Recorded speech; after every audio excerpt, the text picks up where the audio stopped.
आणि गर्वाचं घर खाली ही जी म्हण कुणी आपल्या वाडवडिलांनी केल्यानी ती काय उगीच केली, त्यांची काय फिरली होती का बघा.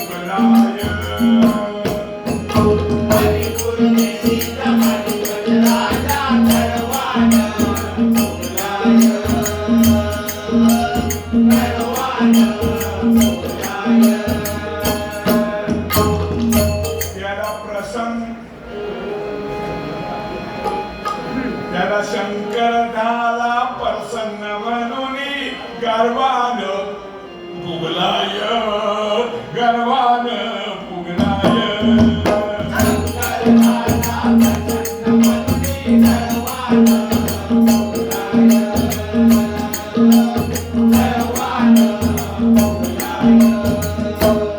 त्रिशूळ पाशुपत अंकित म्हणून गर्वान फुगलाय, गर्वान फुगलाय.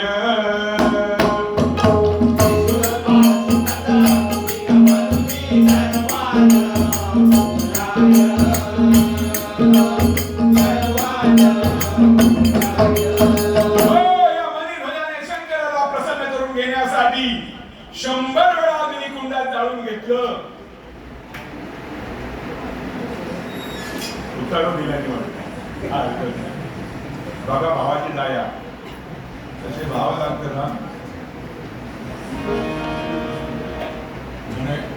म्हणजे मोठेपण नाही सांगत मी, खरंच राम अवतार आहे तो. सगळ्यांची काळजी घेणारा हा एक भाऊ आहे माझा. दुःखात साथ देणारा सुद्धा राम, 2 अक्षरी राम. झोपताना सुद्धा राम, कामात गेल्यावर सुद्धा राम, आणि ह्याला बोलताना सुद्धा राम. या जास्ती बसवून नाही ना दिलं,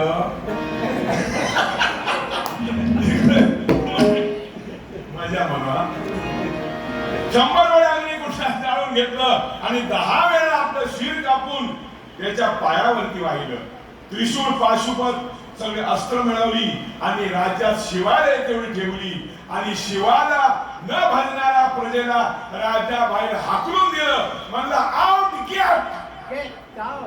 गेट आउट. आपला उलटा झाला. गेट आउट हाकलून दिलं. म्हणाला चालते व्हा, चालते व्हा म्हटल्यावर चालते व्हा, चालते व्हा, चालते व्हा.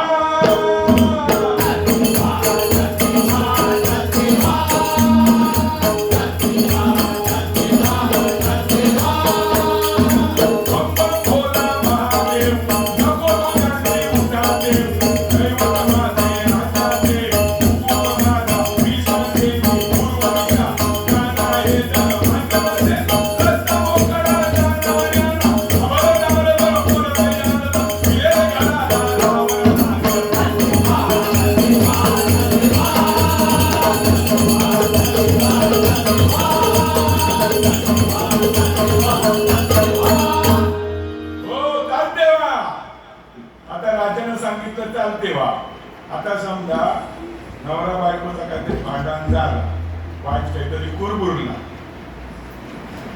तर ही विनिमय येणार. तेव्हा आताच्या पोरी नाही घाबरत ना, चालतेव्हा म्हणूचीच खोटी आहे. यावर मी चललोय तेव्हा घरची माणसं काय सांगायची, बाबी किती बघितलंस नाही, असा असा दांड्यानं मारल्याने इलच तसा चालता हो दिला थै मेला. इलस तसा चालता हो दिला थै मेला. लगीन करताना 2-3 लाख रुपये खर्च केले आणि आता ह्या कापड घेऊन काके मारून इलं कशा सत्यनारायणचा प्रसाद खाऊ. इलस तसा चालता हो चालते व्हा. आता राज्यानं सांगितलं चालते व्हा मला फिर्याद नायकपणाकडे. विनाशकाला विपरीत बुद्धी शहाण्याच्या आखरेत दीडपट वृद्धी. अश्वमेघाचा घोडा त्याच्या माथ्यावरती पत्रिका वाचून काय म्हणतात बघा. रामाचं बंद यज्ञात खंड. रामाचं बंद यज्ञात खंड करीन मी पायी.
मंडळी कशी आहे. हे कोयटे बंधूंचे चिरंजीव सरांचे चिरंजीव आहेत. सगळ्याकडे आता निपुण होत आहेत ते. धन्य होत होते आशीर्वाद आमचा.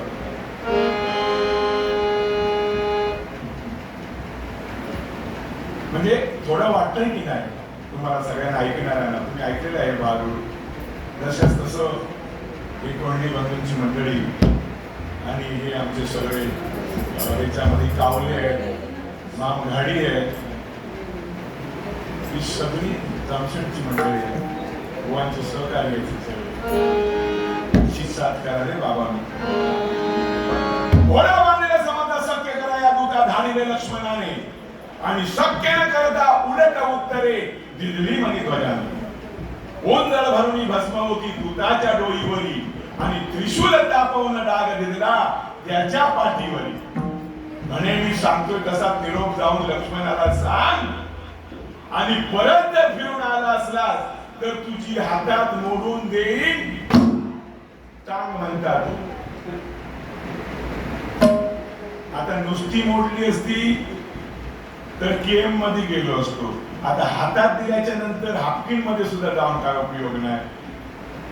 आणि म्हणतो काय बघा, अरे रामाना विष्णू भक्ताना मारी रामाने.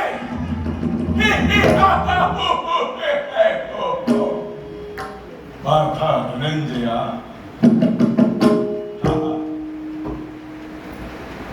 असं म्हटलं रावणा विष्णू भक्ताना मारी गेले रामाने. पण कोट्यावधी रामना मारण्या, कोट्यावधी रामाना मारण्या मला शक्ती दिली शिवाने. अधम तुम्हाला माहित नाही या मनी भजाचा राग. अरे रामाच्याही पाठीवर देईन त्रिशूल तापवून डाग.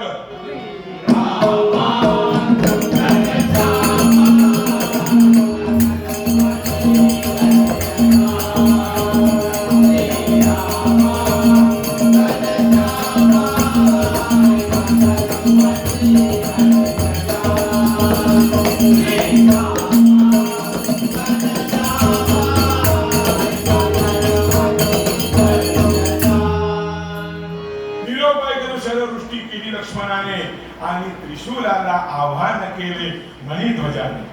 वधावयाला लक्ष्मणाला त्रिशूल ते चेतले.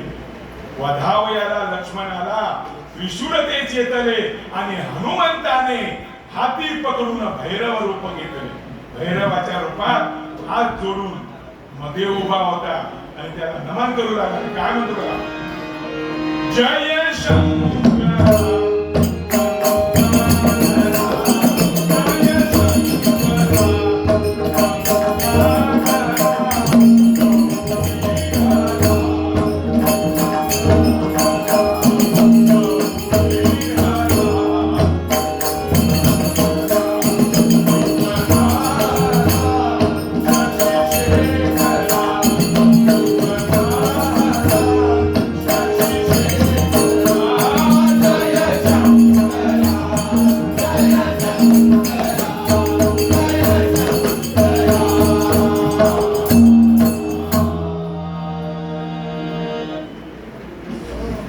हनुमंताला नाचताना पाहून म्हणतोय, अरे लक्ष्मणा, अरे मनी फसला रे फसला, शंकर समजला, आता ये जवळ ये, आता ये, आता ये, अरे शंभू नव्हे मी करुण स्मित, मी तर वानर रामदास मज म्हणती हनुमंत, मी तर वानर रामदास मज म्हणती हनुमंत. ऐके राम अयोध्येवाला, सेतू बांधून लंके गेला, पापी रावणाचा तुराडा केला, जगदंबाना रावण मेला.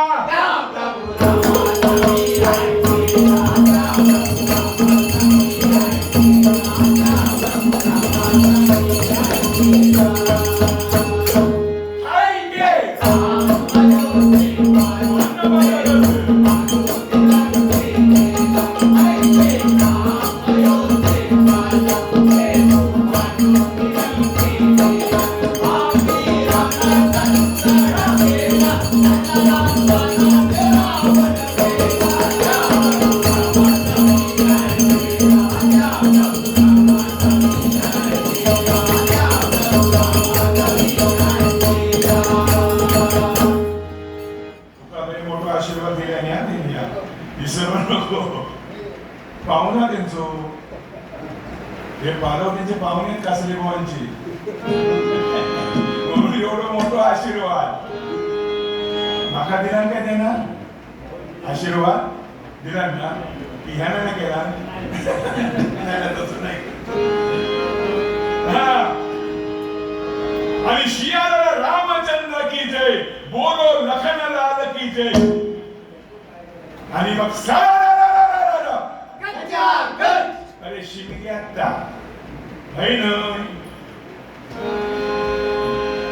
आणि मग उड्डाण करून पलीकडे गेला आणि ती गदा डोक्यावर पडेल म्हणून मणिध्वज दूर पडून गेला आणि म्हणतो कसा बघा, हे सोडशील बघ पाडशील वाट लावशील ओ मारा बाप.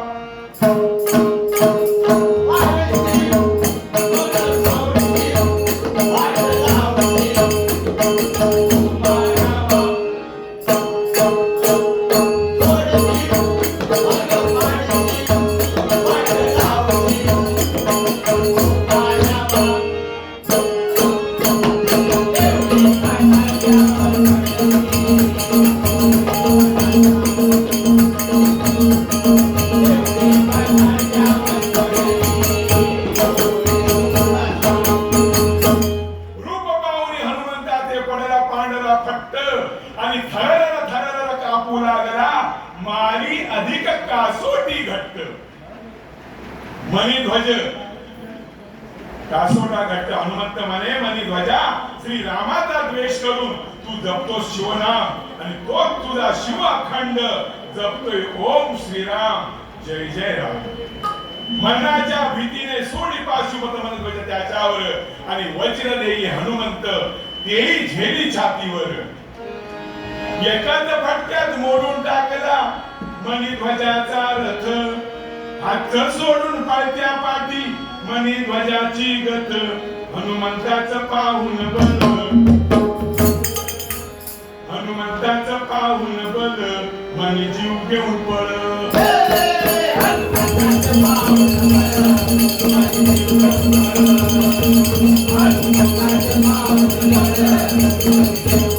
जशी निर्णात उठता कळ ही तुला कळ माहिती आहे.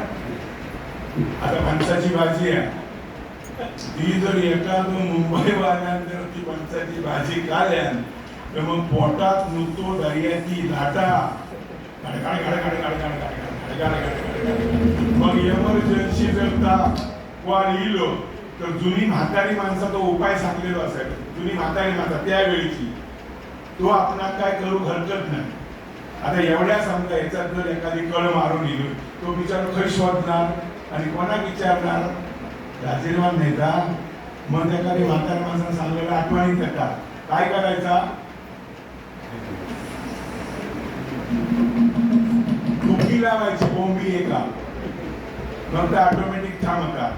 अशी झोपी माणसं सांगायची ती कळ हनुमंताचा पाहून बळ मनी जीव घेऊन पळ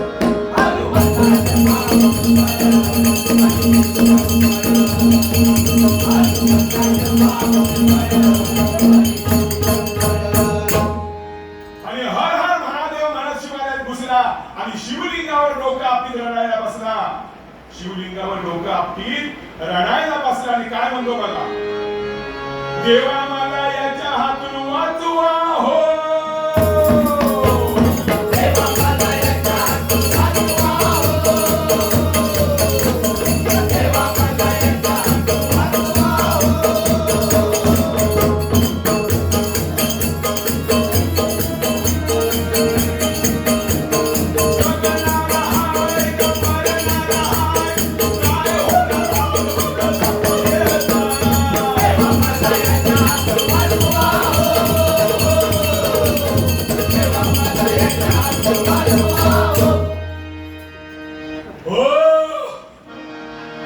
हो. नवीन धरकरी बसलेला आवाज तसंच का हो मागून नाव घे ना तो का तसं वसाडो आवाज काढता वाचवा वाचवा असा मानितवाचा आक्रोश ऐकून आवाज आला शिवलिंगातून आणि म्हणतो कसा बघा झालं काय मनी ध्वजा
काय झालं कोण आला तिकडं त्यांना चल उठ अरे रणमाली ध्वजा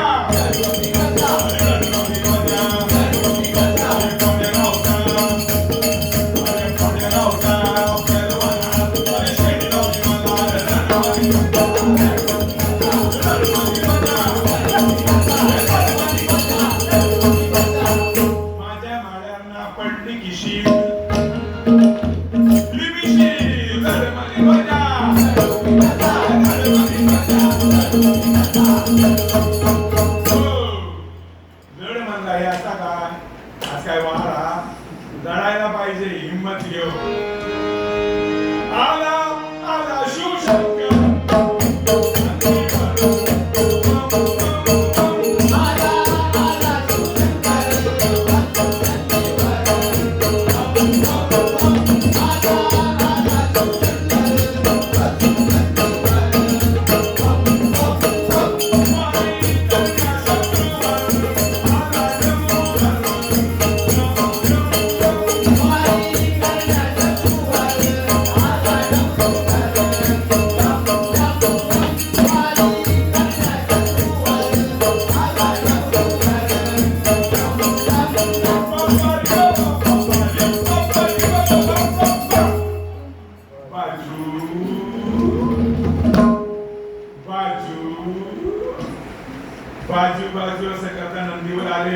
बसवून आणि हनुमंताचं खबरदार भगवान शंकराने लढायला नंदीवर बसून ते बाजू आता त्या नंदीचं कोळं एवढंसं मोठं होतं, शिर म्हणतात त्याला आपल्याला, मोठ्या शिराचं जसं ते कोळं असतं ना नंदीचं, ते शंकर वरती बसले, ते कोळं असं दाबलं म्हणून काय ते पाक करणार आहे नंदी म्हणला बाजू बाजू म्हटल्याबरोबर खबरदार ऐकून नंदीने चंपून हनुमंत पाहून घामानं गाऊन शंकरा झोपून दिला हो पेकून आणि केलं हो फलाय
काढून ठेवली आता आपला हात दिसून घे पण ह्याच्यासारखं आम्ही डांबरीकरण करत नाही ना हा फूल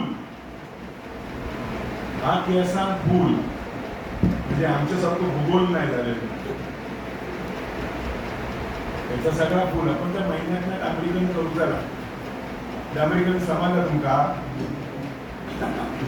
त्या गोदरेज येतात अरे म्हातारे आम्ही तर आम्ही किती दिवस आणखी त्या फाशी धरावाचा राहून दे ना ओरिजिनल जरी आम्ही त्या वर किती रंगवला तरी सुरकुट्यो काही झालंच नाही ना तू आली जरा आली जरा ना ती काय म्हणतात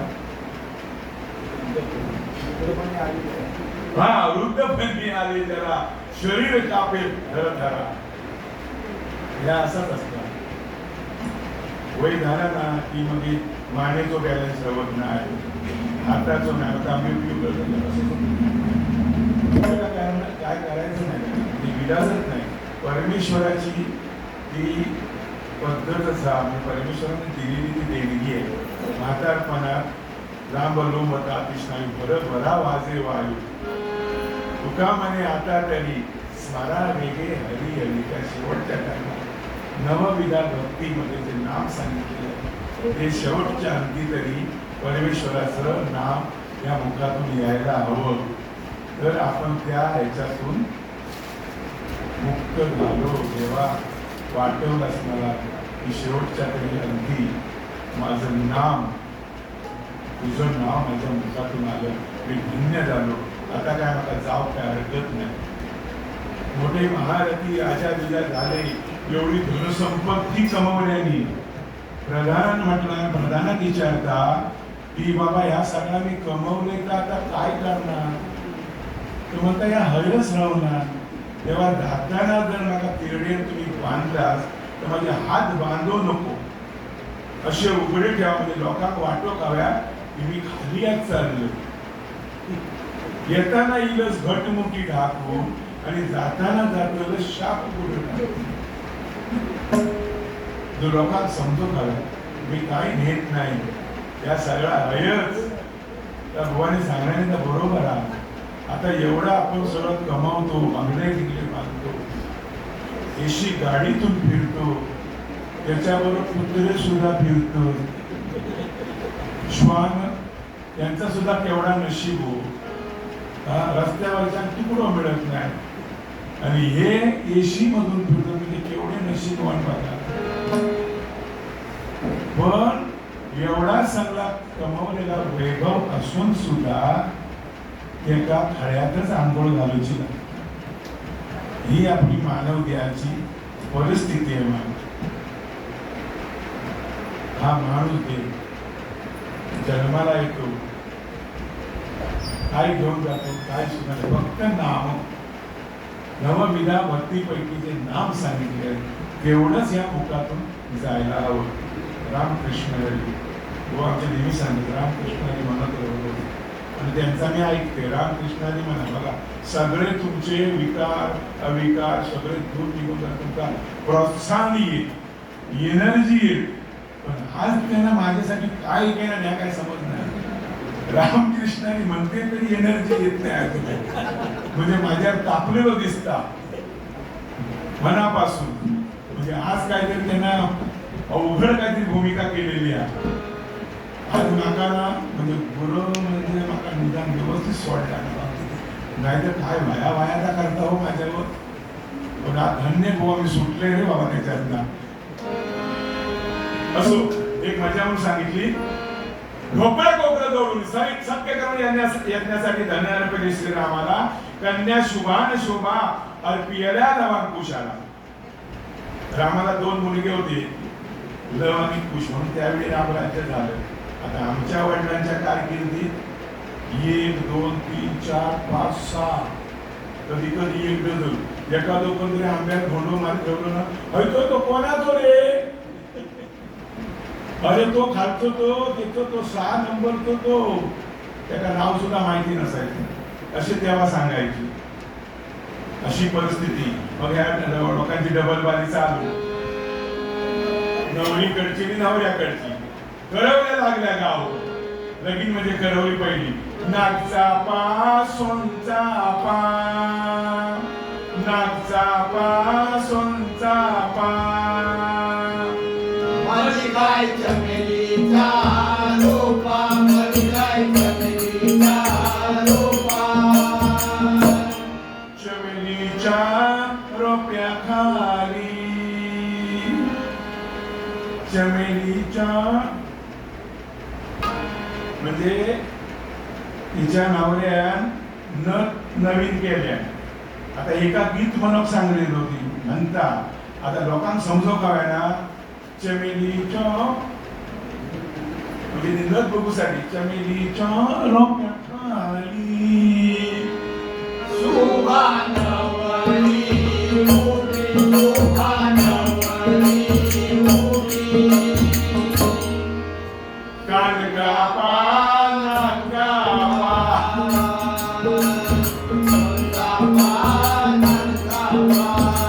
हो तुमचा लाल आमचा लाल काय गोताला कपाळाचा कुंकुला अशी त्यावेळी ना डबल बारीचा म्हणजे काही लोक अशी असायची म्हणजे शेतीत म्हणताना एखाद्या समजा बापसात बोलू गेलो ती पोरगी बाबा तुका आये बोलवता बाबा तुका असा सांगायचा म्हणजे बाबा तुका आये बोलवता म्हणजे गुळकुळ आपती पाया ते गुळकुळे आणले पैंजण ते ऐकोसाठी बाबा तुका आये बोलवता बाबा तुका आये बोलवता मग तो सुद्धा मोठो असा अंगठे घातलेलो जा त्याला येत नाही म्हणून सांगितलं जा त्याला येत नाही म्हणून सांगितलं म्हणजे ते अंगठी बघूसाठी म्हणजे असे पूर्वी चालायचे या माझा नाही त्या माऊलींचा सांगते मी तुमका आमचे माऊली या बारोडा तुम्ही असं सांगायचे झालं बाबा आता हिचा नाक कापा कान कापा ही मनक लागली कारण हिच्या पोरगे मागो गेले आणि नंतर सगळ्यांनी 4-8 दिवसात तुमका कळवता तिने पाठी कळवल्यानी नाही आणि ह्याका ताबडतोब बघानी ह्याका पाट्यात घेतल्यानी म्हणून हिच्या पोटात ना रातभर नुसता रटमटत होता आता मला या भांडा फोडायचा कसा म्हणून ती म्हणता साधलंस गे एक डोळसे साधलंस गे एक डोळसे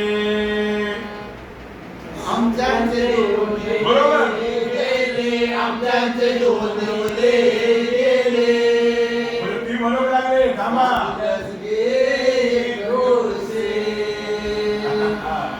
ती म्हणता तेव्हा नवऱ्याकडची काय म्हणतं असा ना तुमच्याकडे मग आमचा पण बघा त्यांना काळो चष्मे लावलेलो होतो मग ते नवऱ्याकडचे उठलो आमच्याचे तो नवले गेले आमच्याचे बरं म्हणजे अशी त्यावेळी एकामेकाची मुली दुनी चालायची त्या गीतेमध्ये आणि झालं बाबा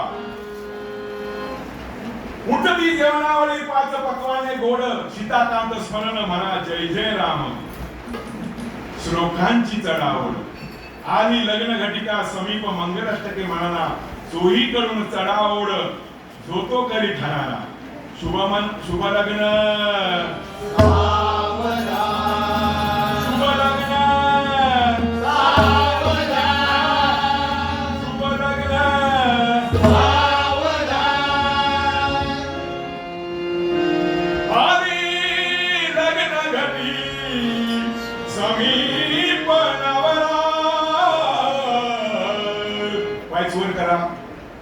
हातात तो अंतरपाठ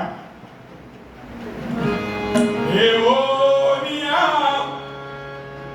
वादरा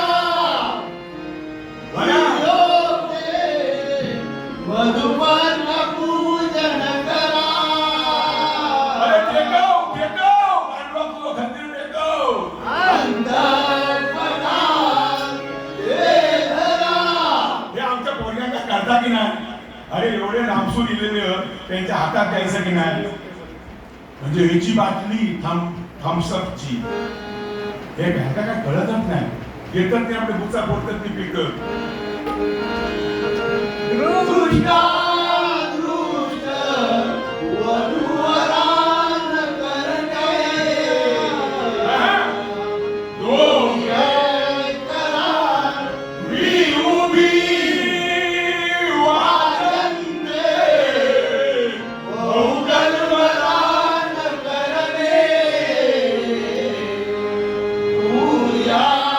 सदा मंगल शुभ मंगल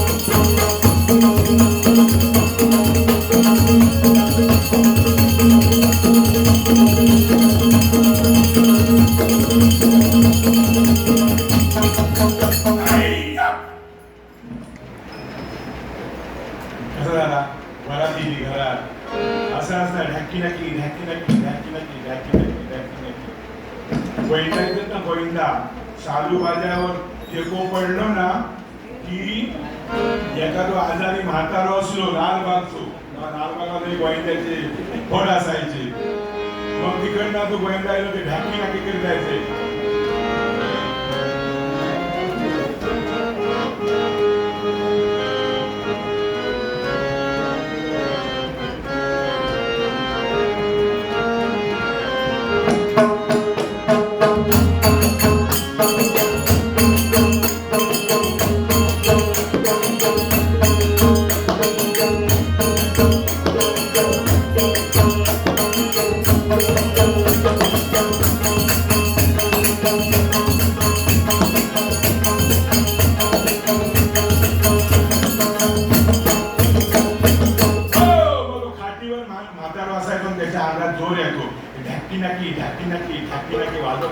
चालू बाजू ठेको ना तो ढाकीनाकमुळे एखादा म्हातारो 70-80 वर्षाचो हाटी खोकत असलो ना तरी तो पण असो अंगात तो शिरशिर येत आणि घरांची खाली येत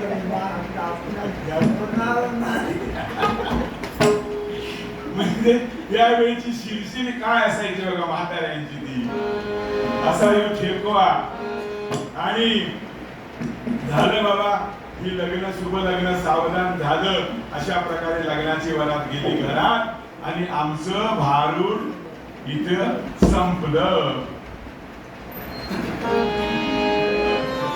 गची बाधा होता दादा एक तरी धरलाय